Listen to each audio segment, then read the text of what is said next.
Hello all. Acne అనేది చాలా మంది పేషెంట్స్ మన దగ్గరకొస్తూ ఉంటారు. యాక్నీతోనే కాకుండా అంటే పింపుల్సే కాకుండా దాన్ని ప్రిక్ చేయడం వల్ల వచ్చిన మార్క్స్‌తో గూడా చాలా మంది టీనేజర్స్, అడల్ట్స్ కూడా వస్తూ ఉంటారు. మనం చాలా సార్లు చెప్పడం గూడా జరిగింది. ఎర్లీ స్టేజెస్ ఆఫ్ యాక్నీలో వస్తే మనం ఇట్లా మార్క్స్ పడకుండా దాన్ని ట్రీట్ చేయొచ్చు అని. కానీ చాలామంది అది వినకుండా వాళ్ళు హోమ్ రెమెడీస్ కానీ, ఓవర్ ద కౌంటర్ ప్రొడక్ట్స్ కానీ వాడడం అండ్ దాన్ని బాగా గిచ్చడం ఇలాంటివి చేయడం వల్ల మచ్చలతో వస్తూ ఉంటారు మన దగ్గరికి. ఫర్ ఎగ్జాంపుల్ ఈ పిక్చర్‌లో కనిపిస్తున్న క్లయింట్ మన దగ్గరికి acne with post acne pigmentation ఈ ప్యాచెస్‌తో వచ్చారు. నల్లటి మచ్చలతో వచ్చారు. సో, మనము ఈ పేషెంట్‌కి కెమికల్ పీల్ ట్రీట్మెంట్ చేయడం జరిగింది.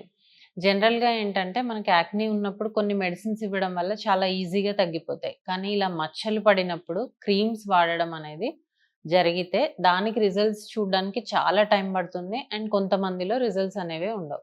అలాంటప్పుడు మనం కెమికల్ పీల్ ట్రీట్మెంట్ చేయడం జరుగుతది.